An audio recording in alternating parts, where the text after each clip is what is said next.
vous êtes une coopératrice compulsive, pardon. C'est très plus depuis 2016, ancienne administratrice de Coop Affaires, entrepreneuse salariée associée au sein de la coopérative Copanam, et aujourd'hui sociétaire et habitante de la coopérative Abricop, également cofondatrice du projet d'économie circulaire Cartouciac et de la SIC Foncica, la foncière citoyenne dans le quartier de la Cartoucherie. Et vous avez un master en ingénierie de la concertation du parcours scientifique, sciences politiques de la Sorbonne. Et vous souhaitez parler de votre conviction que les leviers de pouvoir sont économiques et que les coopératives sont aujourd'hui le meilleur moyen qui existe pour que les citoyens et les citoyennes, par la force de leur nombre et de leur expertise, puissent justement reprendre ce pouvoir. Alors c'est vrai que quand la question est arrivée, moi je me suis dit aussi mais par quel bout le prendre, et je l'ai pris par un autre bout. Je me suis dit mais en fait, moi mon histoire c'est qu'au départ, j'ai appris un peu d'économie à l'école et ça manquait de sens, je comprenais pas. Du coup, je me suis mis en politique, enfin j'ai fait un peu de politique à l'époque pour essayer d'avoir des leviers sur l'économie. D'où ce master en ingénierie de la concertation qui arrivait déjà à un moment où je comprenais bien que les partis politiques, bon, voilà. Et j'ai fait ce master d'ingénierie de la concertation et j'ai vu un peu comment se passait la concertation sur différents plans. Et là, j'ai dit, bon, il faut revenir à l'économique. Là, j'ai découvert une coopérative, une CAE, une coopérative d'activité d'emploi. Alors, c'est pas Oxalis, c'est Copanam, mais qui est une CAE parisienne à l'époque, j'étais à Paris, qui défend quand même un projet politique assez fort en termes d'emploi. Et où, du coup, j'ai été pendant 7 ans entrepreneur salarié associé. Ce qui avait le mérite de m'apprendre à être entrepreneur avec, je crois, le meilleur accompagnement que j'ai jamais eu et ce que j'ai pu constater aussi sur tous les entrepreneurs qui étaient accompagnés dans cette coopérative de manière durable. De être salarié, donc avoir des droits de salarié, ce qui est quand même cool. Et ensuite, à être associé, donc à comprendre que je devais apprendre à travailler avec dans ma tête 3 intérêts, parce qu'on peut aussi avoir des collèges dans sa tête, de réfléchir conjointement à mes intérêts d'entrepreneuse, de salarié et d'associé.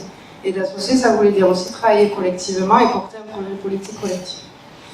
Et du coup, quand je suis arrivée sur Toulouse en 2018, j'ai rencontré Abricop, une coopérative d'habitants.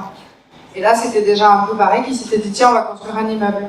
Et puis, on va le construire comme on veut. Enfin, au départ, ils voulaient réhabiliter de l'immobilier de centre-ville, mais face au marché, c'était compliqué. Et il y a eu quand même du soutien de la collectivité à un moment donné, parce que ce genre de projet, ben, ils ne peuvent pas émerger aujourd'hui face au marché, qui s'est présenté sur la ZAC de la Cartoucherie. Et du coup, c'est 17 foyers, 22, 23 adultes, ça évolue. Plus d'une centaine de personnes au départ, mais in fine 22, 23 adultes, plus les enfants qui habitent, mais qui ont co-construit un immeuble écologique, avec des valeurs écologiques très fortes, avec des expérimentations de gouvernance. J'ai envie de dire, les questions de parité, on ne se les pose même pas dans ce genre de coopérative. On se les pose dans les coopératives de patrons. Je l'ai vu à Coop Affaires quand il y avait les lois sur l'égalité femmes-hommes, je ne comprenais pas pourquoi c'était un problème pour eux, parce que ça n'avait jamais été un problème dans mes coopératives de travail et d'habitants, mais voilà. C'était un problème dans les coopératives de patrons, parce que c'est que des patrons hommes, et du coup, quand ils se retrouvent dans les instances représentatives, ils ne sont plus que des hommes. Bref, Abricop, donc comment finalement des simples citoyens, des simples citoyens arrivent quand même à développer une expertise, à s'entourer des bonnes personnes, à faire un appel d'offres pour choisir son architecte, à se confronter à des entreprises du BTP. Voilà. Et ils y arrivent parce qu'à un moment donné, la mairie a dit faites avec les chalets et avançons sur un appel à projet. Et j'en viens à mon propos économique. Moi, je pense que les coopératives et les sites notamment sont des outils extraordinaires de je mets un dans la politique publique et je ressors 10 en fait. S'il y avait des Abricop, des luttes contre la spéculation immobilière beaucoup plus sur le territoire, on sort de la spéculation immobilière de manière durable. Pas sur les 5 premières années en faisant des politiques où c'est de l'argent public qui est tout le temps insufflé pour faire payer plaisir à des électeurs en disant ils ont eu leur prêt à taux zéro ou voilà. Non, c'est des logements qui sont durablement sortis du marché spéculatif avec une qualité de vie et une mixité sociale.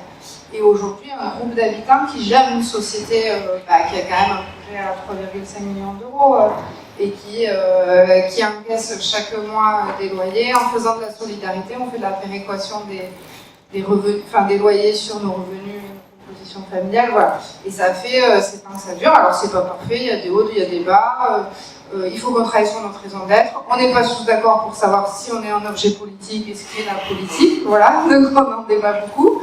Mais j'ai quand même eu mandat et confiance ce soir pour vous parler un peu de ça. Et ce que je voudrais dire juste pour conclure là-dessus, c'est que moi j'ai toujours été très étonnée dans les rapports aux collectivités territoriales qu'il y ait des sociétés d'économie mixte dans lesquelles, par exemple, je prends Opidea parce que ça me vient, mais on mélange les intérêts publics avec la BNP Paribas pour construire des actes, mais que par contre les collectivités soient aussi frileuses pour rentrer dans les SIC, j'en ai une à droite mais il y en a d'autres, alors même que la place leur est laissée, et que pour le coup, le 1 euro que vous mettez chez City ou chez Enercop, ou demain chez Foncica, la foncière citoyenne de la cartoucherie, qu'on rêve de pouvoir voir des citoyens se réapproprier des locaux commerciaux ou de faire des projets sur le territoire, ben, les 1 euro qui sont mis dans ces projets-là, ils en rapportent 10, quoi, en fait. C'est sur ça aussi que je me disais qu'il y avait peut-être quelque chose à réfléchir dans le programme aussi, pour vraiment utiliser, non pas forcément créer une coopérative nous-mêmes, mais utiliser les coopératives existantes et émergentes pour vraiment avoir des leviers de démultiplication des politiques publiques de la ville, qu'elles soient sur le logement, sur la mobilité, sur les etc. Voilà, je ne sais pas si j'ai tenu mes 5 minutes.